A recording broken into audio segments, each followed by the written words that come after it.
যেখানে আপনাদের সকলকে স্বাগত। কবি জীবনানন্দ দাশ, যিনি প্রেসিডেন্সি কলেজের ইংরেজি বিভাগের প্রাক্তনী, তার ১২৫তম জন্মদিনকে স্মরণে রেখে আমরা শুরু করেছিলাম এমন উদ্যোগে। বাংলা বিভাগ, বিশ্ববিদ্যালয়ের মাননীয় কর্তৃপক্ষ, আমার সহকর্মী এবং বিশিষ্ট আধিকারিক, মাননীয় উপাচার্য, রেজিস্ট্রার স্যার, সহকারী নিবন্ধক এবং আর যারা পদাধিকারী, প্রত্যেকেই, সেক্রেটারিরা সকলেই সহযোগিতা করেছেন। স্বাভাবিকভাবেই এই কোর্সটি শুরু হতে পেরেছে এবং আমাদের প্রত্যাশার থেকেও বেশি ৬০-এর অধিক বিভিন্ন বয়সের ছাত্রছাত্রী এখানে এসেছেন। আমরা আজকে এই উদ্বোধনী অনুষ্ঠানে সকলকে আমন্ত্রণ জানিয়েছি, যারা যোগদান করতে পেরেছেন, যারা যোগদান করতে পারেননি, যারা ভবিষ্যতে এই জাতীয় কোনো কোর্সে যোগদান করতে পারবেন এমন একটা পরিকল্পনা আমরা নিয়েছি। আমরা অনুষ্ঠানের একবারেই শুরুতেই শুনে নিলাম শম্ভু মিত্রের সেই বিখ্যাত কবিতা, শম্ভু মিত্রের গলায় জীবনানন্দ দাশের সেই কবিতা, এবং প্রায় বহুদিন পর জীবনানন্দকে নিয়ে এরকম বৃহৎ আয়োজন। আমরা এই আয়োজনে অতিথি হিসেবে অনেককেই আজকে পাবো, কয়েকজনকে পেয়েছি, এবং এটা যেহেতু আলাপচারিতা, কোনো সেমিনার লেকচার নয়। আমাদের প্রথম পর্বে এখনো পর্যন্ত যারা উপস্থিত হয়েছেন তার মধ্যে রয়েছেন অধ্যাপক তরুণ মুখোপাধ্যায়, এসেছেন শ্রী শুদ্ধ ব্রতদেব, ইতিমধ্যে এসে পৌঁছেছেন শ্রী গৌতম মিত্র। এই তিনজনের পরিচয় একটু সংক্ষেপে বলে নেওয়া প্রয়োজন। অধ্যাপক তরুণ মুখোপাধ্যায় এদের মধ্যে বয়োজ্যেষ্ঠ। তিনি জীবনানন্দ গবেষণায় প্রথম পর্বের গবেষক। জীবনানন্দ চর্চা কেন্দ্র নামে একটি ব্যক্তিগত উদ্যোগে গড়ে তোলা গবেষণা কেন্দ্রের সম্পাদক বা প্রতিষ্ঠাতা। জীবনানন্দ জিজ্ঞাসা গ্রন্থের সম্পাদক। জীবনানন্দ নিয়ে প্রথম নাটক তিনি লেখেন। জীবনানন্দের পাঠান্তর এই নিয়ে কাজও তিনিই করেছেন। গৌতম মিত্র জীবনানন্দের পাণ্ডুলিপি পাঠোদ্ধার এবং তার দিনলিপি নিয়ে অক্লান্ত পরিশ্রম করে চলেছেন। তার প্রথম পর্বে তার পথপ্রদর্শক এবং অগ্রণী সহযোগী ছিলেন মাননীয় ভূমেন্দ্র গুহ। তিনি আজ নেই, এখন আমাদের গৌতম মিত্র আছেন। তার সম্পর্কে জীবনানন্দ গবেষক এই অভিধাটাই যথেষ্ট, এবং আমরা আজকে তার পরিচয় পাবো। তিনি চমৎকার একটি স্লাইড তৈরি করে এনেছেন আমাদের জন্য। আর প্রতীক্ষণ, যারা গৌতম মিত্রের পোস্ট দেখেন তারা জানেন সেই ৮৩ সাল আমার জন্মের সাল, সেই সময় থেকে প্রতীক্ষণের জীবনানন্দ সমগ্র, তারপর দিনলিপি, অসংখ্য উপন্যাস এবং সেগুলোকে নিখুঁতভাবে প্রকাশ করার দায়িত্ব প্রতীক্ষণের প্রিয় ব্রতদেব থেকে স্বপ্নাদেব এবং তাদের বর্তমান উত্তরসূরি শ্রী শুদ্ধব্রত দেবেরা পালন করে এসেছে। সেই শুদ্ধব্রত দেবকে আমরা অল্প সময়ের জন্য যাদবপুরের একটা একই জীবনানন্দ কেন্দ্রিক অনুষ্ঠানে বেরিয়ে যাবেন, সেইখানে তাকে যেতেই হবে। আমাদের জন্য তিনি পিছিয়েছেন ১ ঘন্টা সেই অনুষ্ঠান, তাকেও আমরা অল্প সময়ের জন্য পাব। কিছু পরে উপস্থিত হবেন অধ্যাপক অভিক মজুমদার, আমাদের জীবনানন্দ যে লেকচার সিরিজ ১২৫ তার প্রথম বক্তা, সমালোচক এবং কবি। আসার কথা রয়েছে আইএলএসআর এর ডিরেক্টর এবং জীবনানন্দ উপন্যাস নিয়ে যিনি গবেষণা করেছিলেন প্রথম, ডক্টর স্বাতী গুহ। এবং আমরা আমাদের এই জীবনানন্দ কোর্সের বিভিন্ন যারা পেশার মানুষ নানাজনকে পেয়েছি। আমরা জীবনানন্দ নিয়ে যারা গবেষণা করেছেন, নানা ধরনের বই লিখে পিএইচডি করে আমাদের মধ্যে উপস্থিত আছেন ডক্টর ঐন্দ্রা তেওয়ারি, আছেন সায়ন্তন দাশগুপ্ত, জীবনানন্দ নিয়ে গবেষণা করছেন আমাদের এই কোর্সেরই অন্তর্গত সম্প্রীতি ভট্টাচার্য, এবং আরো আমরা আমন্ত্রণ জানিয়েছি আমাদের বিশ্ববিদ্যালয়ের অনুরাধা মুখোপাধ্যায় এবং সৌমিক ঘোষকে। জানি না তারা এসেছে কিনা, তারাও আমাদের বিশ্ববিদ্যালয়ের জীবনানন্দ নিয়ে পিএইচডি করে ডক্টরেট উপাধি পেয়েছে। আমরা এই অনুষ্ঠানের একবারে শুরুতেই মঞ্চে ডেকে নেব আমাদের অধ্যাপক তরুণ মুখোপাধ্যায়, শ্রী শুদ্ধব্রত দেব, শ্রী গৌতম মিত্র, আমাদের বিভাগীয় প্রধান উত্তম কুমার বিশ্বাস এবং আমাদের সেক্রেটারি স্যার অরুণাশী গড়কে। আসবেন, ধরে যাবে না ছাত্রীকে পাশা।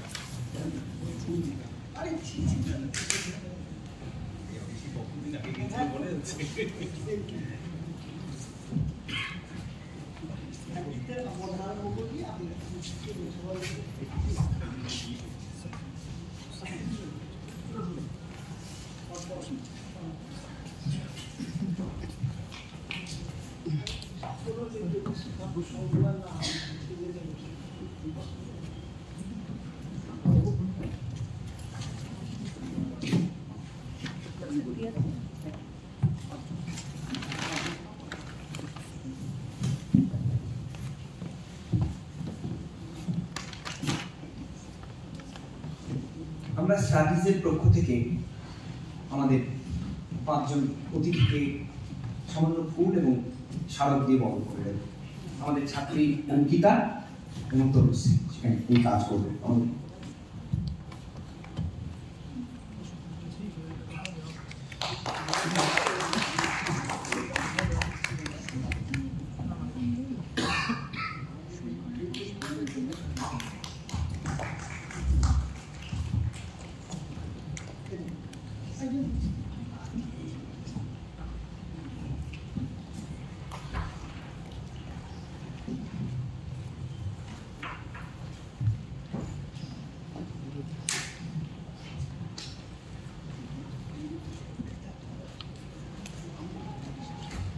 আমরা প্রথমেই স্বাগত ভাষণ এই জীবন্ত অধ্যয়নের যিনি আমাদের বিভাগীয় পৃষ্ঠপোষক ডক্টর উত্তম কুমার বিশ্বাস, বিভাগীয় প্রধান, তাকে আমরা বলবো সামান্য কিছু কথা দিয়ে আমাদের সকলকে স্বাগত জানানোর জন্য।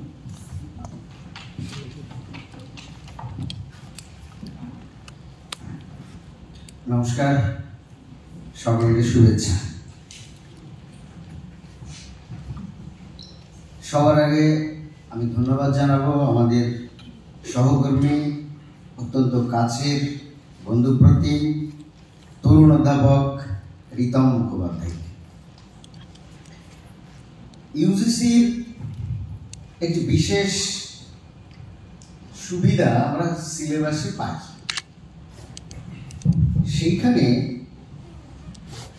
আমরা নতুন নতুন কোর্স খোলার কতগুলো অপশন পেয়েছি। তো সেই দিক থেকে আমরা বেশ কিছু কোর্স খোলার জন্য বিভাগের তরফ থেকে বিভাগের সকল শিক্ষকরা মিলে বিভাগে আলোচনা করি কি কি বিষয় নিয়ে আমরা নতুনভাবে কাজ করার চেষ্টা করতে পারি, কি কি সুযোগ আছে। সেখানে অত্যন্ত উৎসাহের সাথে রিতম, আমাদের প্রিয় রিতম, ও অত্যন্ত দ্রুততার সাথে জীবনানন্দ অধ্যয়নের উপরে একটি সিলেবাস ফ্রেম করে ফেলে এবং আমাদের বিভাগের আর এক অধ্যাপিকা ডক্টর দেবারতী জানা, সে ল্যাঙ্গুয়েজ ল্যাবের উপরে আর একটা স্টাডিজ অলরেডি আমাদের বিভাগের তরফ থেকে খুলে গেছে। আমাদের সাধারণ পঠন পাঠনের পাশাপাশি বিভাগের তরফ থেকে এই দুটো স্পেশাল অধ্যয়ন চলছে, শুরু হয়েছে। সেদিক থেকে আমরা আমাদের বিশ্ববিদ্যালয়ের অথরিটির পক্ষ থেকে অত্যন্ত সহযোগিতা পেয়েছি। বিভাগের পক্ষ থেকে আমাদের কর্তৃপক্ষকে অশেষ ধন্যবাদ। জীবনানন্দের 125 বছর জন্মবর্ষ পালন হয়ে গেছে। আজকের দিনেও এত বেশি একজন কবিকে নিয়ে এই আলোচনা কারণ কি, তার তাৎপর্য কি, কোথায় এর অন্তর্নিহিত সত্য লুকিয়ে আছে, আশা করা যায় আমাদের এই অধ্যয়নের মধ্য দিয়ে সেই সত্য উঠে আসবে। আমরা মনে করি আমরা শিক্ষা আয়তনের মধ্যে যে ধরনের চর্চার মধ্যে থাকি, সেই চর্চার যে সিলেবাস ফ্রেমিং, আমাদের পঠন পাঠনের যে ধরন, সেখানে আমরা কোট আনকোট 250 বছরের একটা ট্রমাটিক ফ্রেমের মধ্যে আটকে আটকে থাকি কোথাও ইতিহাসের তরফ থেকে। আমরা যদি মোটামুটি একটা চিহ্নিত করি এই সময়টাকে, যে 1757 থেকে আজকের দিন পর্যন্ত এই বিরাট ফ্রেমের মধ্যে আমরা সবসময় স্বাধীনতার বাইরে যেতে পারিনি। স্বাধীনতা পূর্ব থেকে আমরা স্বাধীনতা প্রত্যাশী ছিলাম, স্বাধীনতা পরবর্তীকালে আমরা সবসময় তাকে কাউন্টার করে করে এগিয়ে গেছি, যেন এই ইতিহাসই আমাদের সবচাইতে সত্যি ইতিহাস। কিন্তু এর বাইরে যে বৃহত্তর ইতিহাস রয়েছে শিক্ষায়তনের পঠন পাঠনের মধ্যে, আমরা কিন্তু তাকে কম গুরুত্ব দিয়েছি। স্বাধীনতার বাইরে আমরা বেরোতে পারিনি। সেই দিক থেকে যদি আমরা জীবনানন্দকে দেখি, তাহলে দেখব জীবনানন্দ এই 250 বছরের ট্রমাটিক ফ্রেমের মধ্যে আবদ্ধ ছিলেন না। তার ডায়েরিগুলোকে যদি আমরা দেখি, সেখানে তার অজস্র নিদর্শন রয়েছে। তিনি একই সাথে আন্তর্জাতিক, একই সাথে লোকাল, রিজিওনাল সংস্কৃতির নানা তথ্যাদি তার কাব্যের মধ্যে ছড়িয়ে আছে। আমরা বিভিন্ন সময়ে জেনেছি, পেয়েছি তিনি নিশ্চেদ্র নন, তিনি নির্জনতম কবি, এই সমস্ত কথা আমরা জেনেছি। কিন্তু আজকে 125 বছর উত্তীর্ণ, আমরা যদি তাকে শুধুই নির্জনতম বলে ভাবতাম, জানতাম তিনি তাই হতেন, শুধু নিশ্চেতনারই হতেন, তাহলে তাকে নিয়ে 125 বছর উত্তীর্ণ সময় এই উন্মাদনা থাকতো না।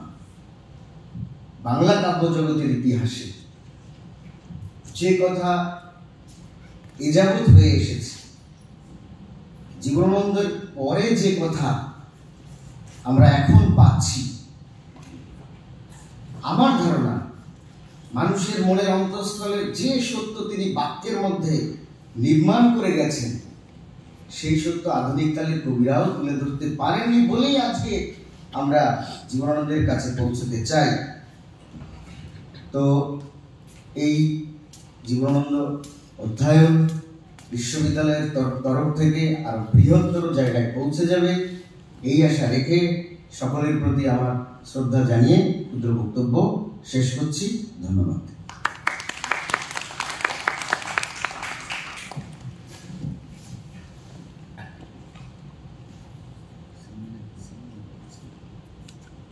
অনেক ধন্যবাদ বিভাগীয় প্রধান উত্তম দাকে।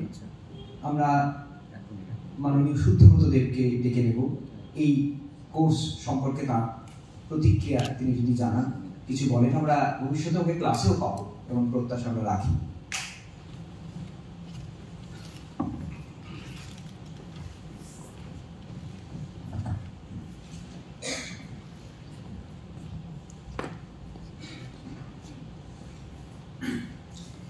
আদার ব্যাপারীদের পদার্থ জাহাজের কারবারে যেতে নেই, বিশেষ করে যখন প্রাজ্ঞ গবেষক অধ্যাপকরা যারা জীবনানন্দ নিয়ে নিবিড়ভাবে কাজ করে এসছেন অনেক দিন ধরে, তাদের সামনে তো একেবারেই নয়।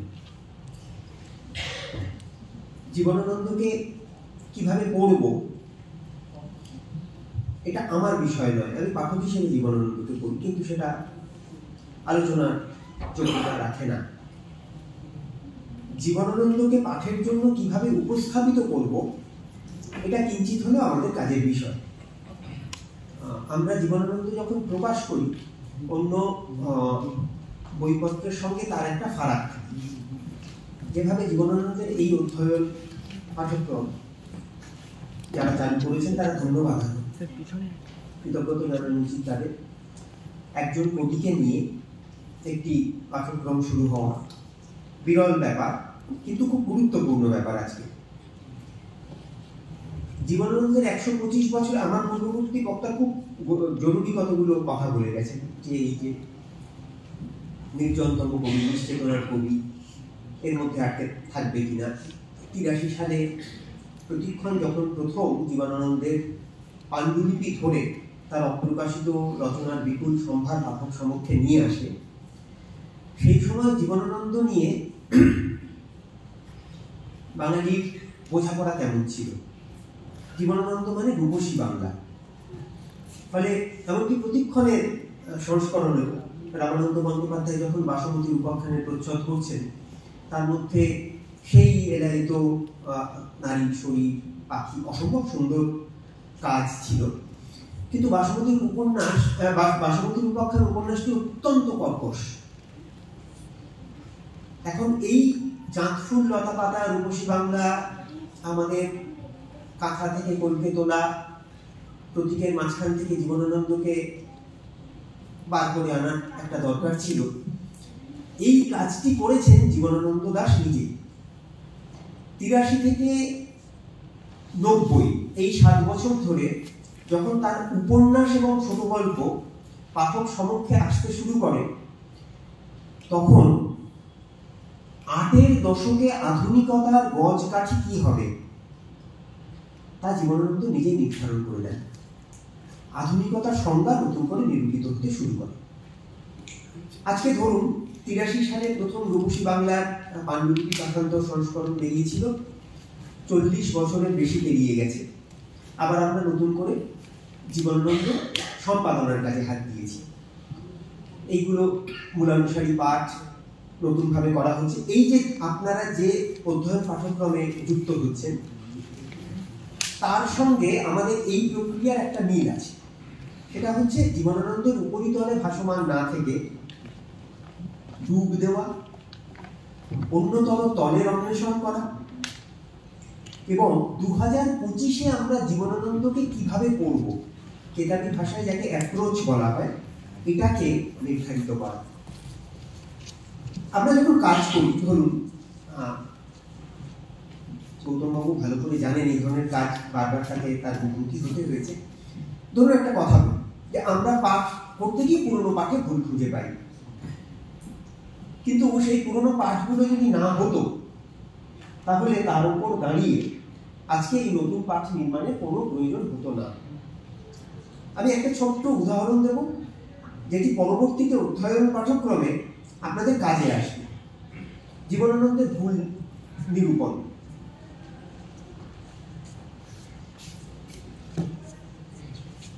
মাল্যবান উপন্যাসে চিড়িয়াখানায় গেছে উৎপলা এবং মাল্যবান। তিক্ততার হাওয়া বইছে। উৎপলা মাল্যবানকে কিছু তরুণী মেয়েদের দেখিয়ে, আধুনিক ফ্যাশন দুরস কিছু তরুণী মেয়েদের দেখিয়ে বলছে, আগের পাঠে ছিল কিরকম এক বিঘত পেট বার করে শাড়ি পরেছে দেখো, এলিপসেস, আইগুলো মেয়েদেরই যত রকম ইত্যাদি ইত্যাদি।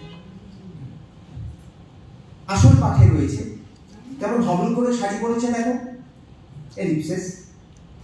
এখন ধরুন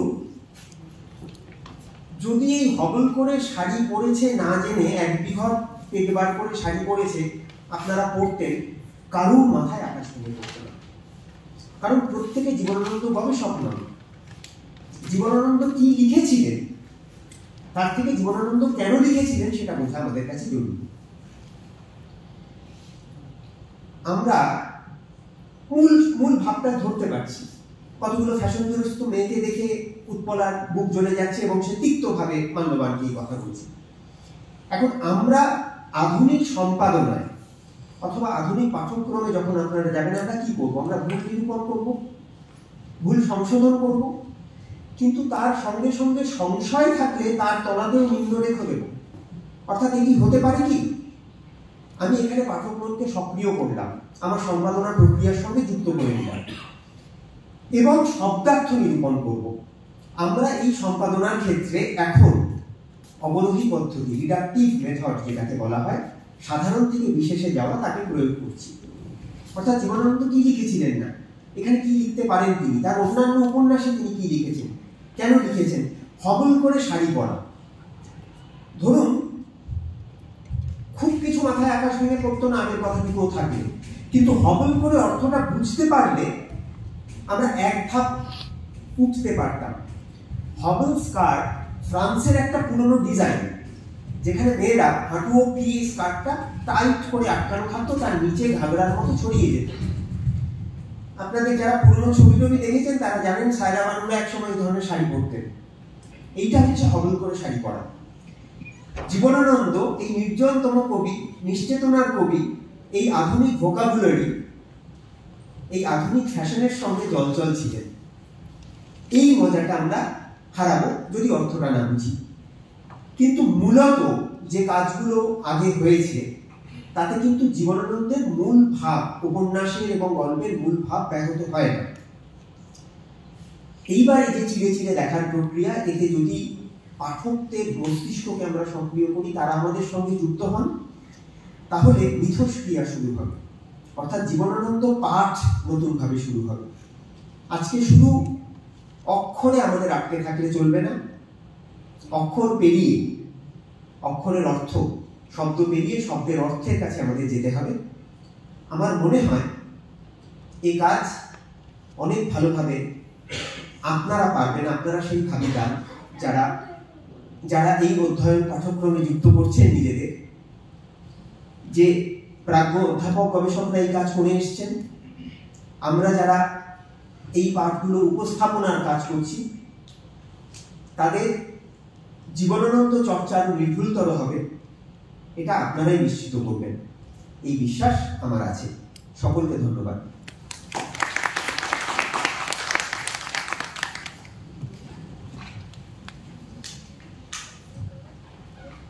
আন্তরিকভাবে আমি ধন্যবাদ জানাই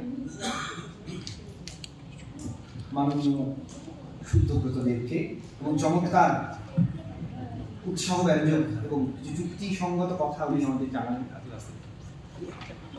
হ্যাঁ, আসুন।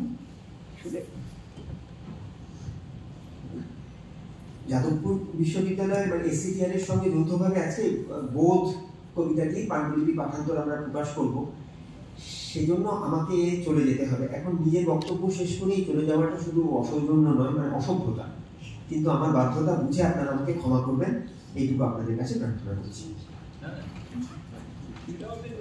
আপনি তো আগেই জানিয়েছিলেন আমাদের, যাদবপুরে কেউ কেউ অপেক্ষা করছে উনি আসবেন বলে, ওখানে প্রতিক্ষণ বেরোবে। ধন্যবাদ। ঠিক আছে, দেখা হবে। নিশ্চয়ই নিশ্চয়ই দেখা হবে।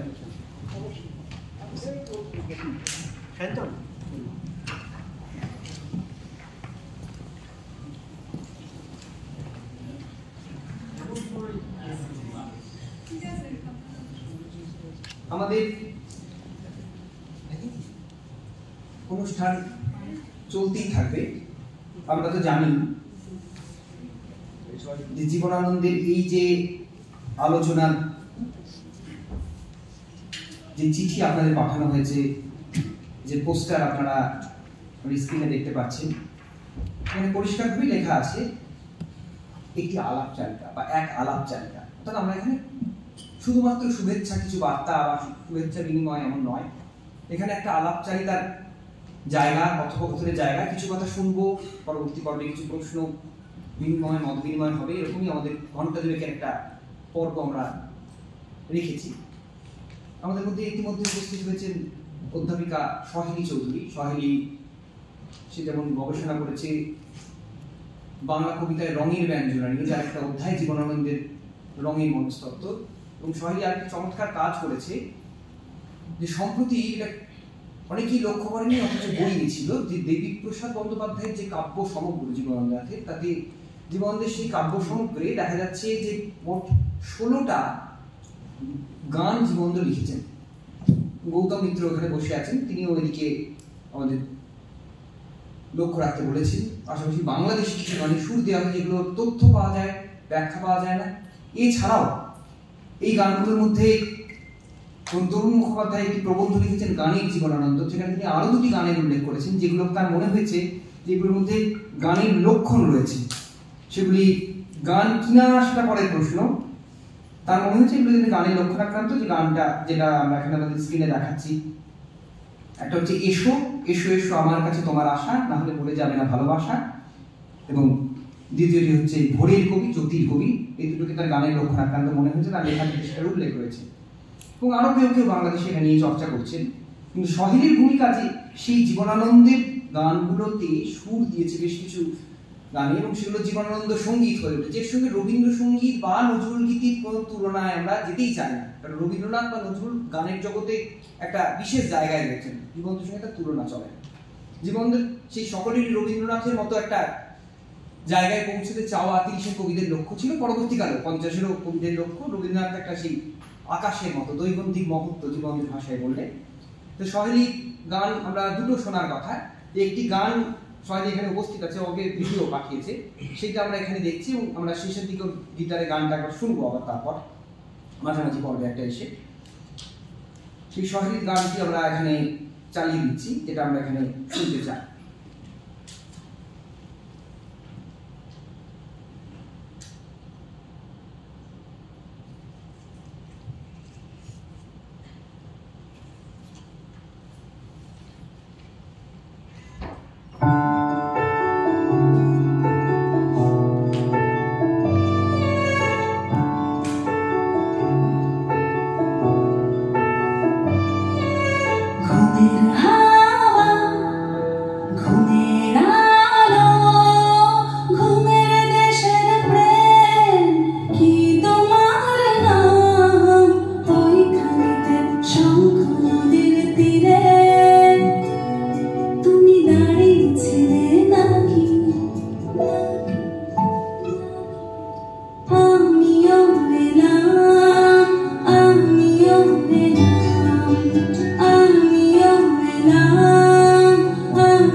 প্রতিশোধের ঘুম ভাঙানো নারীর দেখা পাওয়া।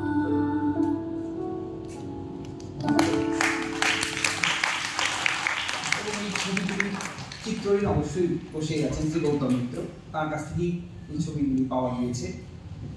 এবং আমাদেরও যে কোনো বিষয়ে জীবন নিয়ে লিখতে হলে আমরা দুষ্প্রাপ্য ছবি আমাদের গৌতম বাবুই সরবরাহ করে থাকেন খুব দ্রুত।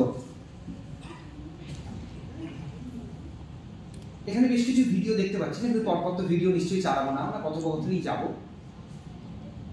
এখন আমরা ছোট্ট দুটি বার্তা, অডিও এবং ভিডিও, যারা একজনের পক্ষে আসা সম্ভব নয় এবং আর একজন তিনি এই কোর্স পরিচালন সম্পর্কে অত্যন্ত আগ্রহী। একজনের নাম একটু আগে আমি উচ্চারণ করেছি, কবি, অধ্যাপক, বিখ্যাত জীবনানন্দ গবেষক দেবীপ্রসাদ বন্দ্যোপাধ্যায়, 90-এর কাছাকাছি বয়স, তিনি রাঁচিতে থাকেন। তার কন্যাকে দিয়ে তিনি একটি ভিডিও বার্তা পাঠিয়েছেন, একটু থেমে থেমে কথা বলছেন, কারণ ওনার কানের শুনতে অসুবিধা হয়। আপনাদের ক্লাসও হয়তো একদিন নেবেন, তিনি প্রশ্নের উত্তর কিভাবে দেবেন আমি জানি না, উনি বলে যেতে পারেন, লেখা পড়তে পারেন, উত্তর দিতে অসুবিধা হয় না প্রশ্ন করলে, কিছু একটা ব্যবস্থা হবে, দেখা যাক। এবং কবিতা একাডেমির সভাপতি শ্রী সুবোধ সরকার, তিনিও একটি অডিও বার্তা পাঠিয়েছেন। আগামীকাল তার একটা জীবনানন্দ স্মারক বক্তৃতা রয়েছে, তিনি সেখানে সেটা নিয়ে ব্যস্ত আছেন। ক্লিন্টন সিলি অনুবাদে জীবনানন্দ এবং বিষণ্ণতা এই বিষয়ে। আমরা সভাপতি দেবীপ্রসাদ বন্দ্যোপাধ্যায়ের দুটি ভাগে যে বার্তা, এটা আমরা প্রথমেই শুনে নেব, তারপরে সুবোধ বাবু।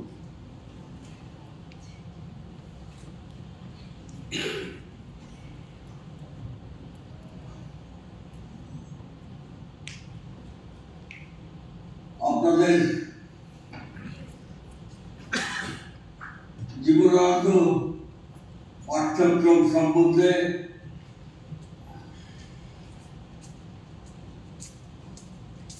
আর শুরু করছি। জীবনানন্দ পাঠ্যক্রম সম্বন্ধে আপনারা যে প্রকল্প গ্রহণ করেছেন তার জন্য শুভেচ্ছা জানাই। এই সূত্রে আমাকে দু একটা কথা বলতে বলা হয়েছে, আমি যথাসম্ভব সংক্ষেপে সেটুকু বলতে চেষ্টা করছি। আপনার কাছে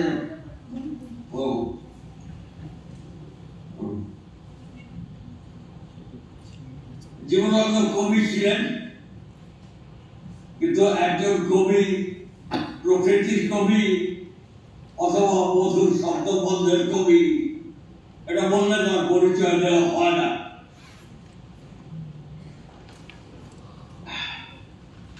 অনেকে বলেছেন যে তার প্রকৃতির কবিতার মধ্যে প্রকৃতি, রূপ, রস, গন্ধ, স্পর্শ সবকিছু নিয়ে উপস্থিত আছেন, এই সবকিছুর সমাবেশ ঘটেছে তার কবিতায়।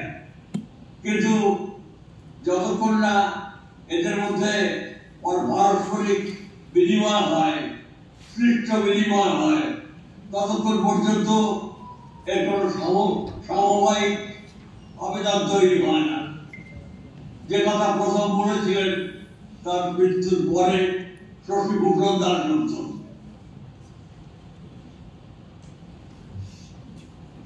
একজন কবি যিনি ধারাবাহিক ভাবে লিখছেন, তার লেখায় কিছু বলবার কথা থাকে, সেই বলবার কথা দিয়েই তার কবি চরিত্র নির্ণয় করা যেতে পারে। জীবনানন্দের ক্ষেত্রে দেখি তার কবিতার যে অন্তর্গত প্রধান সূত্র সেটা হচ্ছে প্রেম। প্রেমের কবিতায় লেখক হিসেবেই তার প্রথম পরিচয় এবং খ্যাতি। তার সবথেকে বিখ্যাত ও সবথেকে জনপ্রিয় কবিতা বনলতা সেন, এবং বনলতা সেনের সূত্রেই তার যত খ্যাতি প্রথম থেকে শেষ পর্যন্ত। তার শেষ পর্যন্ত তারা কার কবিতার বই ছাপতে রাজি হলেন, সেটা তার প্রেমের কবিতা এবং সেটার নাম হচ্ছে বনলতা সেন। যদিও সেটা বনলতা সেন বই নয়, তার থেকে পরিবর্তিত করে আরো বড় বই। যাই হোক, জীবনানন্দের কবিতার প্রেমের কথা একটু পরে বলছি। তার আগে বলি যে জীবনানন্দ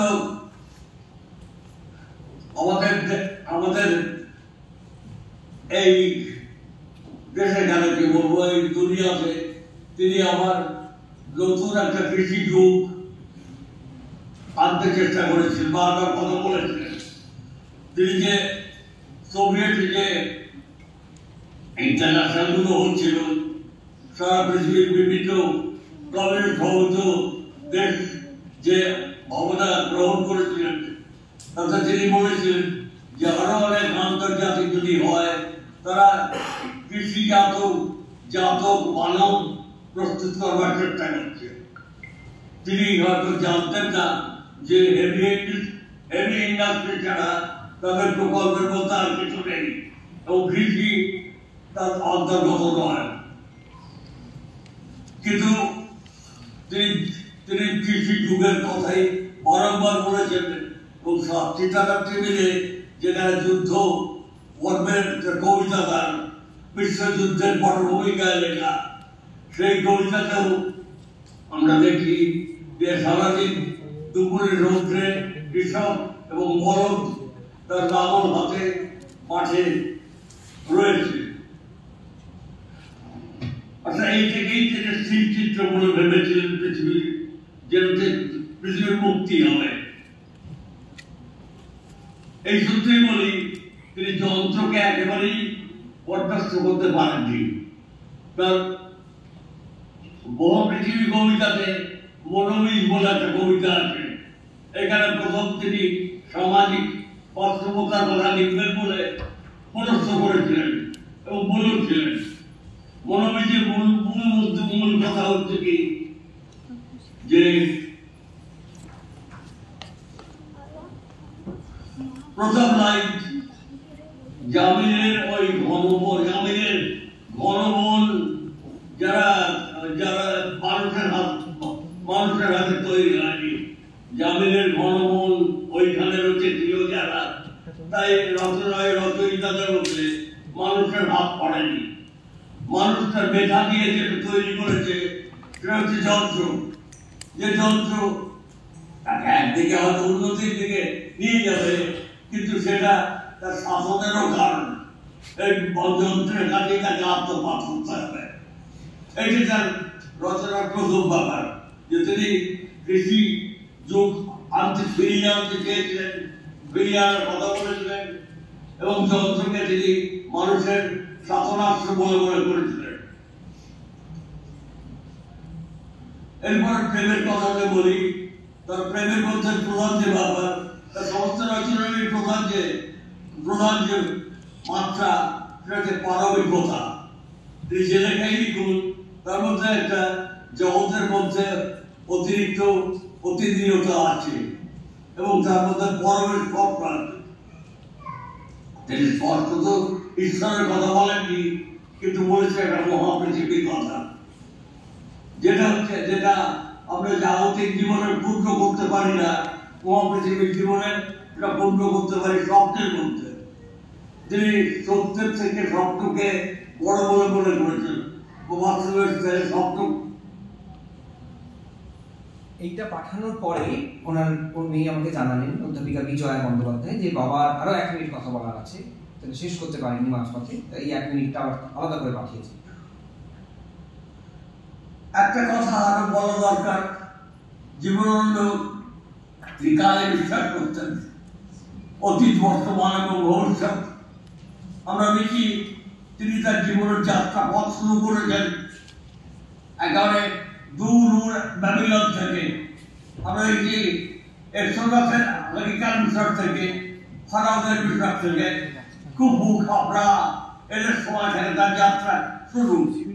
আর পরে শেষকালে বলেছেন যে বুদ্ধের মহাপরিনির্বাণের পরে তার যাত্রা শুরু হয়েছে, কিন্তু তিনি চলেছেন, অবিরত চলেছেন তার যাত্রা বৃদ্ধি। এই যাত্রা হচ্ছে যাত্রীদের যাত্রা বা পিলগ্রিমের যাত্রা। এই পিলগ্রিমেজ হচ্ছে পূর্ণতার দিকে যাত্রা, কিন্তু স্বর্গে তিনি আর বিশ্বাস ছিলেন না। এই কথাটা বলতে হয়, তার যে প্রেম তার লক্ষ্যে রয়েছে, কিন্তু তার যাত্রা এই তার শুরু হয়েছে তাই একবারে আদিম সভ্যতা থেকে এবং তার সমাপ্তি চলেছে, এখনো চলেছে, তার জীবন পরিপূর্ণ হয়নি এখনো। আমি এই পরিণতি বলছি তার কারণ অনেক সময় নিয়ে নিয়েছি। নীল প্রসাদ বাবুকে এখান থেকে আমরা ধন্যবাদ জানাচ্ছি। উনি অনলাইনেও থাকতে চেয়েছিলেন, কিন্তু ফেসবুক লাইভ ছাড়া আপাতত গুগল মিটে সবাইকে যোগদান করানো আজকের পক্ষে আমার একটা খুব অসম্ভব ব্যাপার হয়েছিল। ওকে আমরা ভিডিওটা পাঠিয়ে দেব। আমরা আবার এখন অডিও ভিডিও থেকে সরে আসি, আরো কিছু পরপর ফাঁকে ফাঁকে রয়েছে। আমরা এবারের মধ্যে আবার একটু ফিরি সরাসরি কথোপকথন বা আলাপচারিতায়। আমাদের মধ্যে দুজন বিশিষ্ট মানুষ উপস্থিত রয়েছেন জীবনদো চর্চার ক্ষেত্রে প্রথম পর্ব থেকে, যারা বিশেষ উৎসাহ দেখিয়েছেন। একদিকে চর্চা কেন্দ্র প্রতিষ্ঠা করছেন, আরেকজন পাণ্ডুলিপি পাঠোদ্ধার করছেন, কেউ পাঠান্তর নিয়ে প্রবন্ধ লিখছেন, এবং আরেকজন একই সঙ্গে তার ব্যাংকের ব্যস্ততা নানা প্রদেশে ঘুরে বেড়াচ্ছেন ব্যাংক ম্যানেজারের কাজে, পাশাপাশি তিনি জীবনানন্দ পাণ্ডুলিপি উদ্ধারে কাজ করছেন। ফলে আমরা পরপর দুজন মানুষকে তাদের কথা আজকের এই অধ্যয়নের উদ্যোগ সম্পর্কে জেনে নেব। ভবিষ্যতে তাদের আমরা ক্লাসেও পাবো, কিন্তু আজকের এই সংক্ষিপ্ত দুজনকে দুটি বক্তব্য আমরা প্রথমে দেখে নেব তরুণ মুখোপাধ্যায়, এবং তারপরে আসবেন গৌতম মিত্র। এবং গৌতম পাওয়ার পয়েন্ট একটা দেখাবেন, স্লাইড আমাদের বলেছে।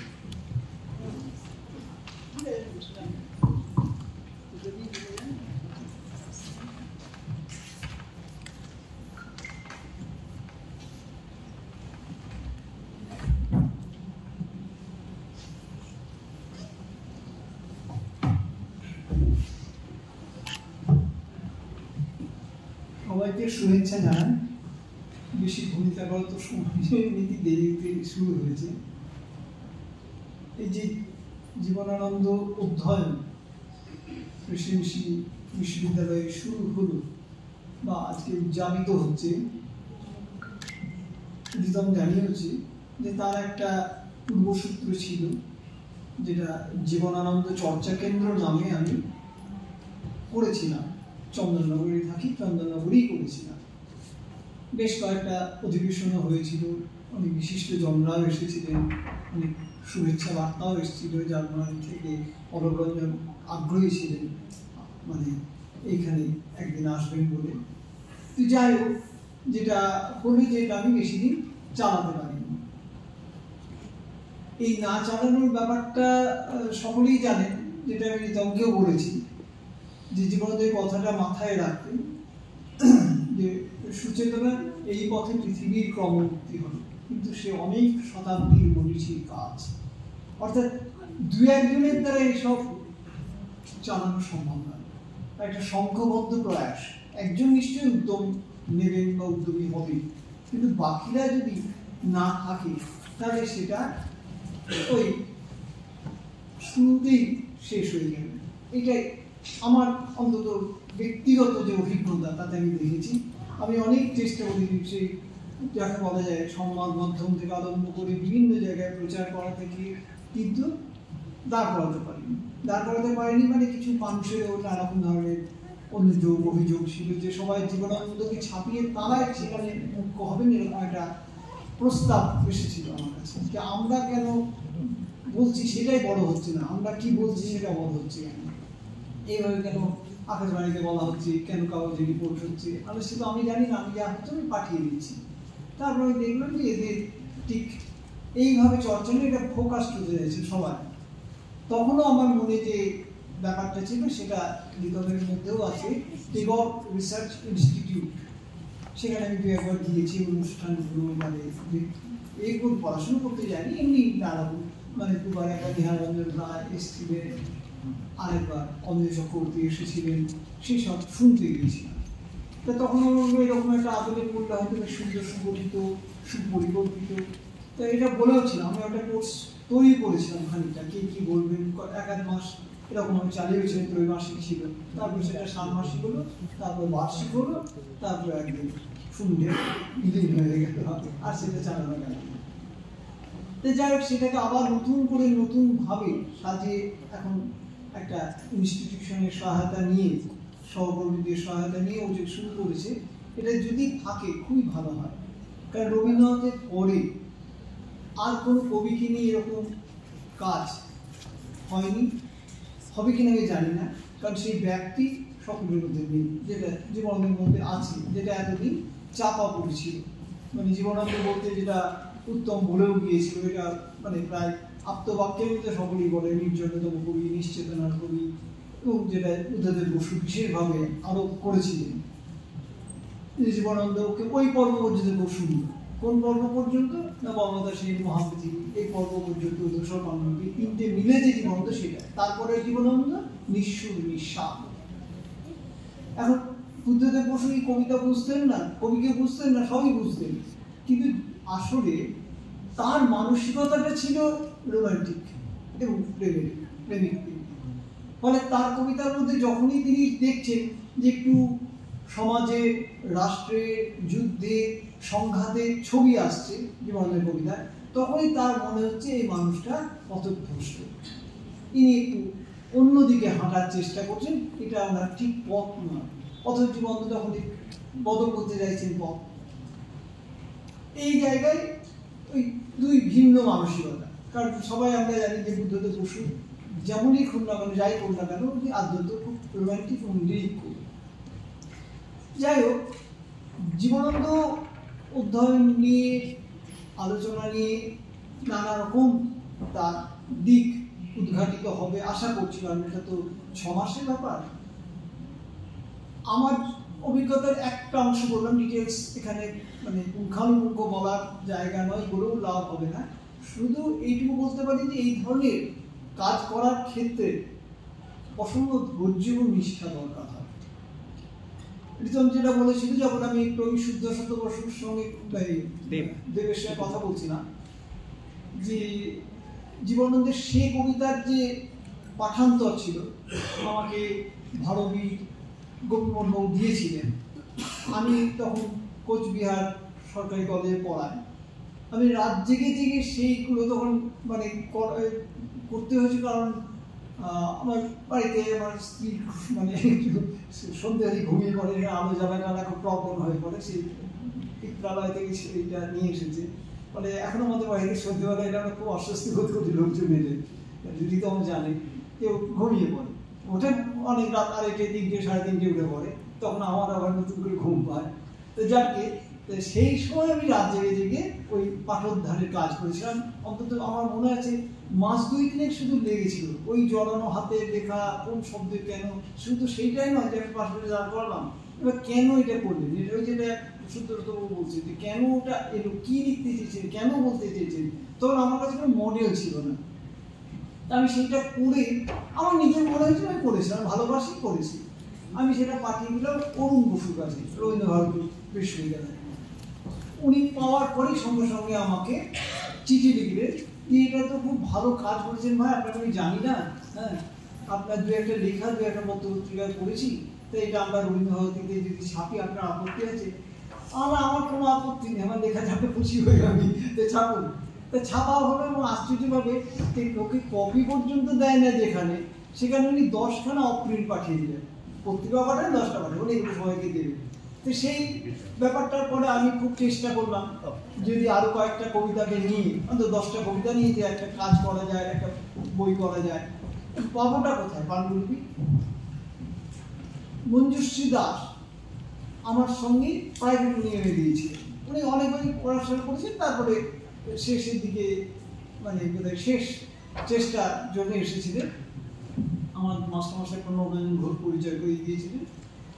অশুভ বলেছেন একবার, কিন্তু মূল ব্যাপারটা প্রণববাবু ছিল। তা আমি মঞ্জুশ্রীদির সঙ্গে মাঝে মাঝে ঘুরে বেড়াতাম, উনি এসে না কথাবার্তা বলতেন, পারিবারিক কিছু কিছু কথাবার্তা বলতেন। তা আমরা আমাকে একটু আপনার বাবার ডায়েরি দেবেন, শুনি যে আছে, বলে হ্যাঁ একটা ট্রাঙ্কের মধ্যে আছে, আমাদের যদি হয় একটা অন্তত এনে দিই, ঠিক আছে ভাই কাল আনবো। মঞ্জুশ্রীদির কারণ অন্তত 2-1 মাসের মধ্যে পাওয়া যাবে না, তার টিকিই পাওয়া যাবে না, নেই তিনি না।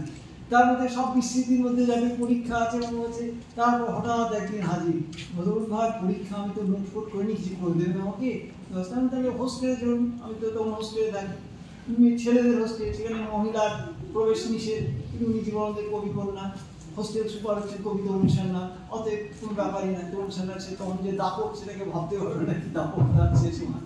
আমাকে বলে কে এসছে? আমি মঞ্জুশ্রী দাস। যাও মেয়েকে ঘরে বসাও, কি করবে পড়াশোনা নিয়ে আলোচনা, যাও বসাও। এখন এই ভাবনা আপনি ডায়েরিটা দিন, এই দেখো ডায়েরিটা না কাকিমার ঘরে আছে, কাকিমার ঘর থেকে আনতে আচ্ছা। তাহলে এইভাবে মাসখানেক প্রায় নিয়মিত আসতেন এসে বলো, তারপর আবার তিনি উধাও। পরীক্ষার দিনটা আমি ঠিক বলতেই পারলাম না, পরে শুনেছেন দিয়েছিলেন। হ্যাঁ, যাক তার তো যোগাযোগ তিনি করেনি। আবার বহুকাল পরে একদিন আবার উদিত হলেন, আল্লাহ বন্ধু যদি পাবো না জানা যায় আমাকে একটা বই দিই বলে ব্যাগ থেকে মাল্যবান বইটি বের করে দিলেন। আমার নাম লিখলেন, আমার নাম লিখলেন বলো আপনি আপনার নাম, না না আমি আমার নাম না। ওনার হাতের লেখাটা এমন বিখ্যাত, দেখবি চলে যাবে বললো মঞ্জুশ্রীর লেখা। কি আর বলবো, পড়ে যদি বা মতামত দেবেন বলাতে আমি ওই মতামতটা খুব অকপট দিতে গিয়েছিলাম, যেখানে তো আপনার বাবাকে দেখছেন মাকে দেখছেন, অনেক ক্ষুণ্ণ হলেন। এটা আপনি এবার বই পড়ে বাবা মাকে বিচার করছেন, আমার মা এত খারাপ না, কখনো না, বাবাও তো উপন্যাস লিখেছেন, এই করে ইয়ে করতে লাগলেন। আর উনি একটু মৃদু ভাষা ছিল। যাই হোক, সেই ডায়েরি আমার হস্তগত হলো না, মানে পেলামই না। তারপর হঠাৎ করে ক্লিনটন সিবিএসটির তাকে দিতে হবে, সে বলছে বাবার উপর গবেষণা করবে, বিদেশি যদি হয় তাতে একটা বড় ব্যাপার। সেটা বটে, আমাকে দিন না একটু, আমি একদিন থেকে দিয়ে দেবো। আচ্ছা, সে পাহাড়ের করে পাঠান্তর ওইখানেই শেষ, একটাই শুরু, সবে ধর্মের মানে সেটাই শেষ হয়ে গেল, কাজ আর করতে পারলাম না। দ্বিতীয় যদি হতো হয়তো যাই না, উনি পরে কি বলা যায় জাতীয় গ্রন্থাগার যেটা, সেখানে হয়তো কিছু দিয়েছিলেন বা পরিবারকে দিয়েছিল। তা আমার বরাবরই যেটা খারাপ স্বভাব, সবচেয়ে খারাপ স্বভাব যেটা আমি জানি সেটা, যে আমি কোথাও বেরোতে পারি না, বেরোতেই চাই না। এখন নয় বাড়িতে সমস্যা, কিন্তু যখন সমস্যাও ছিল না তখনও আমি সেই মানে আছে এক ঠাঁই আমার ডানা নাই করে বসে থাকতাম, কোথাও যেতে পারতাম না। সেই দেশ থেকেই ডাক আসুক আর বিদেশ থেকেই ডাক আসুক, যেখানেই আসুক কোনো আমন্ত্রণে আমার সারা দিতে ইচ্ছে করতো না। আর কি হবে গিয়ে বেরিয়ে আর অত দূর যাওয়া, এই করো সেই করো। তবু দু একটা হয়তো কখনো কখনো যদি যেতে হয়েছে, এই রিতম ছাড়লে হয়তো পরিবর্তন করে আসাম ঘুরতে যেতে হবে, কোথায় হবে সব অ্যারেঞ্জ হয়ে পড়েছে, আমি সেটির সঙ্গে ঠিক একটা লাগেজের মধ্যে সঙ্গে যেতাম, কারণ আমাকে কিছু দেখার সমস্যা।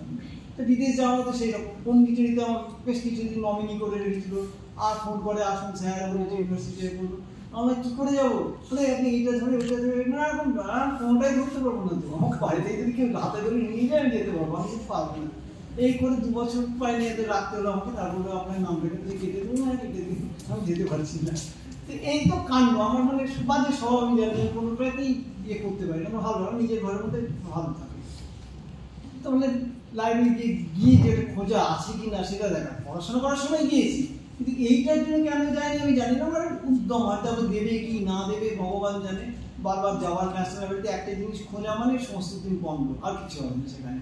ফেরার পথে মানে বসে ক্যান্টিনে চা খাও বা কি জয় খাও, টোস্ট খাও, খেয়ে বাড়িতে বেরোছো। আর আমার বাড়ি চন্দননগর, আমাকে বারবারই আসা যাওয়া সম্ভব। আমি শুধু একবারই খুব পরিশ্রম করেছিলাম, সেটা কাজী আব্দুল ওদুদ বইটা লেখার সময়। বাংলাদেশ লাইব্রেরিতে দীর্ঘদিন যেতাম, ন্যাশনাল লাইব্রেরিতেও যেতাম রচনাবলীর জন্য। সেটা সকাল 8টায় বেরিয়েছিলাম, বাড়িতে রাত 8টায় ফিরতাম। তো যেটা মানে সবাই ইয়ে করে যে যদি বৃত্তের মধ্যে থাকা যায় তাহলে সেই জীবনের যে সন্তোষ, যে আনন্দ, যে তৃপ্তি, বৃত্তের বাইরের আগে সেই জীবন সন্তোষ না। জীবনের সেই আক্ষেপ সকলেরই জানা, তার উপন্যাসে বলেছে ওটা নারী কথা, যে কাল বাসনা আমাকে নষ্ট করেছে, আমার জীবনটা মানে ধুলো বালি ছায় দিয়ে ভরে দিয়েছি, আর কিছুই না। ডিজায়ার অফ ক্রিয়েশন, আমি কিছু করতে চাইছি, নতুন কিছু করতে চাইছি। কেউ যারা শোনে নাই কোনো এক বাণী আমি বলতে আনি, এতদিন শুনেছ যে সুর ফুরাইছে পুরানোতা, নতুন কিছু আছে প্রয়োজন, তাই আমি আসিয়াছি, আমার নতুন আর নাইকে। এই যে প্রত্যয়, এই যে বিশ্বাস, এই উচ্চারণ, এইটা করতে গেলে তখন চারপাশে যে আছে, জড়ায় আছে, বাধা ছাড়াই যেতে চায়, ছাড়াতে গেলে ব্যথা বাজে, কিন্তু ছাড়ানোটাও একটা বড় কাজ। কে ছাড়াবে? সবাই রবীন্দ্রনাথ নয়। রবীন্দ্রনাথকে এখন বলা হয়েছে যে আপনি যে এত সব কাজ করছেন, যাচ্ছেন, ঘুরছেন, আপনার পারিবারিক ক্ষেত্রে কোনো সমস্যা হয়নি, কোনো হতে পারে, তা আমি কি করবো? আমি আমার কাজটা করবো, এসব ব্যাপারে খুব নির্মম। আমি আমার লক্ষ্যে পৌঁছানোর জন্য আমি মানে স্ত্রী, সন্তান, আত্মীয় স্বজন কাউকেই করি না, রিয়াক্ট করি না। আমি আমারটাকে আগে লক্ষ্য পূরণে যাবো। এখন জীবনানন্দ কি আমরা এতটা বোল্ড মুভি। হ্যাঁ, আমরা একটু ঘর মুখ বলে আমাদের মনে বাবা বিয়ে অশান্তি বাঁধবে, তার থেকে যেটুকু রয় হয় সেটুকু করি। হ্যাঁ, এইরকম আর কি। ফলে ব্যাপক যে কাজকর্ম করার যে ব্যাপার সেটা ছিল না। আর জীবনানন্দের ক্ষেত্রে কি ছিল, তিনি কি করতেন, তিনি যেটা মঞ্জুশ্রীর কাছে শোনা আমার, যে বাবা রাতে ওই লণ্ঠন জেলে লিখতেন, পেন্সিলে করে লিখতেন এবং সেগুলো একবার মায়ের যদি সাড়া পেতেন তাহলে সঙ্গে সঙ্গে দ্রুত হাতে সেগুলো বন্ধ করে দিয়ে ওই মোমবাতি বা লণ্ঠন যাই হোক না কেন সেটা নিভিয়ে দিয়ে অন্ধকারে ভূতের মধ্যে বসে থাকতেন। মা বেরিয়ে এসে দেখতে পেত না কে আছে না আছে, ভাবতে হয়তো বাইরে কোনো আলো এসে পড়েছে, কিছু হয়েছে। ফলে এই যে ত্রস্ততা, লেখার মধ্যে যে দ্রুততা আছে দেখা যাবে, একটু জড়ানো ব্যাপার স্যাপার আছে হাতের অক্ষরে, তার কারণটা এইখানটা যে স্ত্রী পছন্দ করছে না, যে এই কারণে তুমি সংসারকে প্রায় এক পাশে ফেলে এ করে কি করছো, কোনটা করছো, নিজের আত্মোন্নতি ছাড়া কিছুই তো হচ্ছে না। যখন মারা গেলেন গৌতম খুব ভালো করে জানেন, তখন তার যেসব বন্ধু বান্ধব বিশিষ্ট ব্যক্তিরা, চেতনদেব বসু হোক, অচিন্ত হোক, প্রেমেন্দ্র হোক, কি সজনীকান্ত দাসের মতো দুর্মুখ মানুষ হোক, যারাই আসুন না কেন, তাই থেকে লাবণ্য কি বলেছিলেন, ও বাবা তোমাদের দাদা তো তারা খুব বিখ্যাত ছিলেন দেখছি, এত সব লোক হাজির হয়েছে। হ্যাঁ, উনি চলে যাওয়াতে আমাদের বিরাট ক্ষতি হলো। যারা তখন এই মহেন্দ্রবাবু তারা যেমন পত্রিকা পড়তেন তারা সব বললেন, শুনে বললেন হ্যাঁ তোমাদের জন্য অনেক কিছু করেছেন, আমাদের জন্য কি নিয়ে করলেন। তাহলে এই যে সেই যাজ্ঞবল্কের দুই স্ত্রীর মতো কাত্যায়নী আর ওই গার্গীর মতো বলা হচ্ছে, গার্গী হচ্ছে কাত্যায়নী আর মৈত্রীর মতো, যে সেখানে কাত্যায়নী চাইছে বস্তুগত জিনিস আর মৈত্রী চাইছে অমৃত। তাহলে সেইখানে বস্তুগত জিনিসই বেশিরভাগ মানুষের দাবি থাকে। তো একজন স্ত্রী হিসেবে তার এটা খুবই সঙ্গত, আমরা সেটাকে অসঙ্গত বলতেই পারি না, এটা চাইতেই শিখতে পারি। আপনারা একটু খেয়াল করে দেখবেন রবীন্দ্রনাথের বিহারীলাল বলে একটি প্রবন্ধ আছে আধুনিক সাহিত্যে, সেইখানে রবীন্দ্রনাথ খুব সুন্দর করে নারী এবং পুরুষের এই যে চাওয়া এবং পাওয়ার একটা জায়গা ব্যাখ্যা করছে। সে দাম্পত্য বন্ধন হিসেবেও নেওয়া যেতে পারে, যে পুরুষ সবসময় চাইছে আমি মুক্ত হব, নারী সবসময় চাইছে তাকে বন্দি করে রাখবো।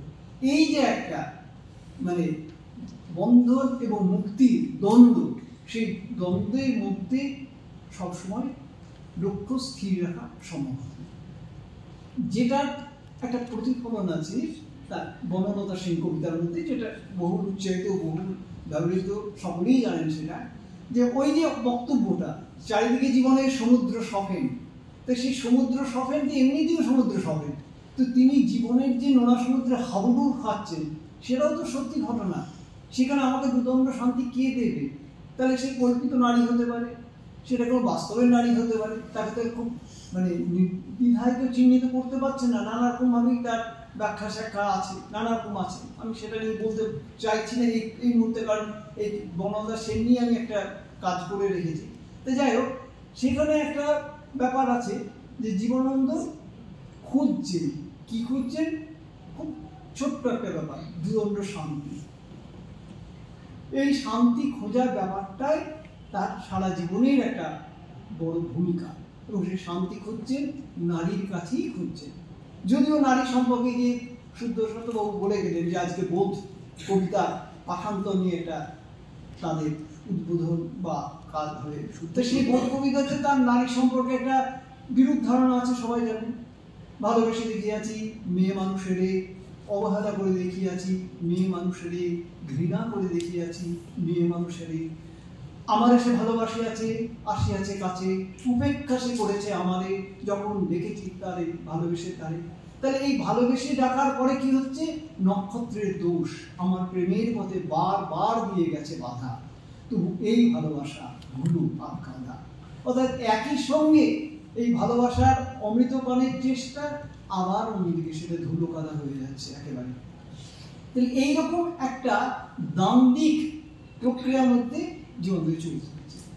এবার তার কবিতার ভিতরে যখন এখানে আলোচনা যখন হবে পাঠ্যক্রমে, তখন নানা দিক থেকে দেখানো যাবে। আমার পড়তে পড়তে যেটা মনে হয়েছে, এক্ষুনি মনে হয়েছে, দাদা আমি বলছি এটা কথা প্রসঙ্গে, যে জীবনানন্দের উপর নানা রকম প্রভাব দেখানো হয়, বৈদেশিক প্রভাব তো আছেই, এর থেকে আরম্ভ করে অনেকেই, কিন্তু আমাদের অন্যদের প্রভাব কেন দেখানো হয় না জানি না, রবীন্দ্রনাথের প্রভাবও আছে।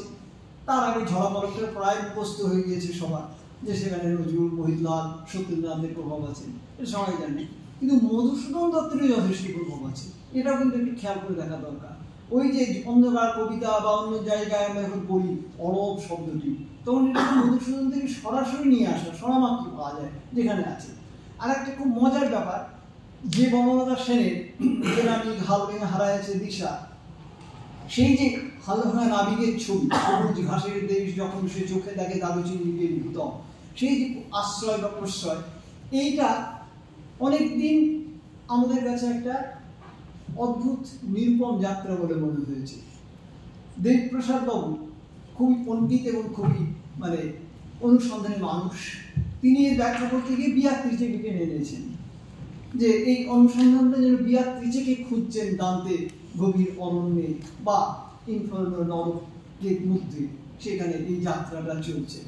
সবই ঠিক আছে, কোনটাকে আমরা অস্বীকার করবো না, কোনটাকেই আমরা বলবো না যে অতিরঞ্জিত, সবই স্বাভাবিক। কিন্তু মধুসূদনের একটা ইন্টারেস্টিং জিনিস আমি শুধু একটুখানি পড়ছি, আপনারা শুনুন, তাহলেই বুঝতে পারা যাবে যে কি ব্যাপার।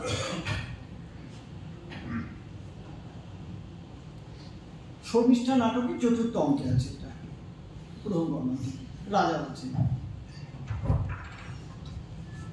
আর ভাই বলবো কি, যেমন কোন কোন পথ ঘোরতর অন্ধকারময় বিভাবনীতে ভয়ানক সমুদ্রের মধ্যে পথ হারালে ব্যাকুল চিত্তে কোনো দিন নির্ণায়ক নক্ষত্রদের প্রতি সহায় বিবেচনায় মুহুর্মুহু দৃষ্টিপাত করে, আমি সেইরূপ এই অপার বিপদ সাগরে পতিত হয়ে পরম কারণিক পরমেশ্বর একমাত্র ভরসা জ্ঞানী সভ্যতা মানুষে ধ্যান করি। সেই পরিপ্রেক্ষিতে 1917 পরিপ্রেক্ষিতে ঈশ্বরের প্রতি নিষ্ঠা থাকার দরকার, শর্মিষ্ঠার সঙ্গে থাকা দরকার। এখানে কিন্তু প্রেমের প্রতি সেই সমুদ্রে হাবুডুবু খেতে খেতে প্রেম কি দেখছে, যে যেখানে সব পাখি ঘরে আসে, সব নদী ফুরায় জীবনের সব লেনদেন, থাকে শুধু অন্ধকার মুখোমুখি বসিবার বনলতা সে। তার সঙ্গে কি বার্তা বিনিময় হলো, কি হলো সেটা কথা নয়, কারণ সবটাই হৃদয়ে যা হচ্ছে, সেই জায়গায় জীবন আমাদের দান করার চেষ্টা করছেন। এইভাবে যদি জীবনকে আমরা খুঁজি, তার জীবনের কবিতার মধ্যে, ভাবনার মধ্যে অনেক কিছু পাওয়া যাবে। আর গদ্য সে তো আরো ব্যাপ্ত হয়ে গিয়েছে, সে যে কোথায় না পৌঁছেছে তার ঠিক নেই। যে খুব ভালো কথা বলেছেন সত্যবাবু, যে ওইরকম নামকরণ দেখে বোঝা যাবে না, বাসন্তী পক্ষান থেকে বোঝা যাবে না, সুতীর্থ দেখে মনে হবে বা কি চমৎকার একটা নাম নেব সুতীর্থ, কিন্তু সুতীর্থ পড়তে গিয়ে তখন দেখা যাবে যে বাবা সুতীর্থের মধ্যে অনেক রকম তো জট পাখি আছে, সমাজের সংসারের নানা ধরনের ঘটনাবলীর পুঞ্জ জমে আছে ওখানে, যেটা আপাতভাবে চোখে চট করে পড়ে না। একটা মধুমঙ্গল নাপিত চুল কাটছে, হলো, তার থেকে চলে গেলেন সেখানে, তারপর সেখান থেকে চলে গেলেন, এই যে গিয়ে গোটা সমাজকে তন্ন তন্ন করে দেখছেন। জলপাইহাটি শিক্ষকদের দুর্দশা, সমাজ বোধটার কত, যেটা বুদ্ধদেব বসু ঠিক অনুধাবন করেননি বা করতে চাননি, সেটা ঠিক তার মধ্যে ছিল, এটা তিনি সাহস করে বের করতে পারেননি গদ্যগুলো। যখন তার 3টে গল্প বেরোলো, প্রেমেন্দ্রজিৎ তার ভূমিকা লিখবেন, তখন সেখানে তিনি বিস্ময় প্রকাশ করেছেন যে জীবনানন্দ গদ্য লিখেছে, গল্প লিখেছে, বাহ, তাদের দারুণ ব্যাপার। তাহলে এই যে জীবনকে নানা দিক থেকে দেখা, গদ্যে পদ্যে আমাদের যদি দেখা যায়, তাহলে মনে হবে জীবনের অধ্যয়নটার একটা পরিপূর্ণতা আসবে। আজকে আমার এইটুকুই করা।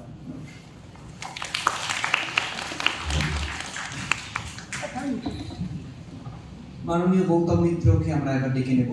এবছর তার একাধিক কাজ আমরা জানি, পাণ্ডুলিপি থেকে ডায়েরি, তার সন্ধান বা ইত্যাদি। এবার পাণ্ডুলিপি থেকে ডায়েরির সন্ধান বা ইত্যাদির ঘটনা, এবং এবছর তার গুরুত্বপূর্ণ যেটি কাজ, যদি তিনি সম্পাদনা করেছেন, যেমন তেমনি তিনি মাল্যবান দাশগুপ্ত দ্য ম্যাজিশিয়ান একটি চমৎকার উপন্যাসের কাজ করেছেন, ডায়েরি থেকে উপন্যাস। 4টি জীবনানন্দের উপন্যাস তিনি পুনঃপ্রকাশ করেছেন পুনঃস্থ থেকে, এবং পাশাপাশি তার একটি কাজের উল্লেখ এখানে প্রসঙ্গত এলো, মঞ্জুশ্রী, যাকে নিয়ে পূর্ণাঙ্গ বই কেউ কখনো লেখেনি। আর অসামান্য একটি কাজ, যেখানে তার কিছু কিছু ক্ষেত্রে আমরাও তাকে সাহায্য করে আনন্দ পেয়েছি। সেই সাহায্যটা বলা একবারে বিরাট একটা কাজের মাঝখানে সামান্য সাহায্য করতে পেরে আমরা কৃতার্থ যে এই ধরনের কাজ উনি করেছেন। আমরা সেই গৌতম মিত্র, যাকে জীবনানন্দ গবেষণার এই মুহূর্তে প্রধান ভান্ডারী বলে আমরা চিহ্নিত করি, তার কথা আমরা শুনবো এবং পাওয়ার পয়েন্ট আমাদের কবিতা নিয়েও কিছু সংখ্যা নিয়েও কিছু অনুসন্ধানী তথ্য আমাদের দেবেন।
খুব মানে অবাক লাগছে আজকে ওনার সঙ্গে প্রায় 25-30 বছর পরে দেখা হলো, 25 হবে।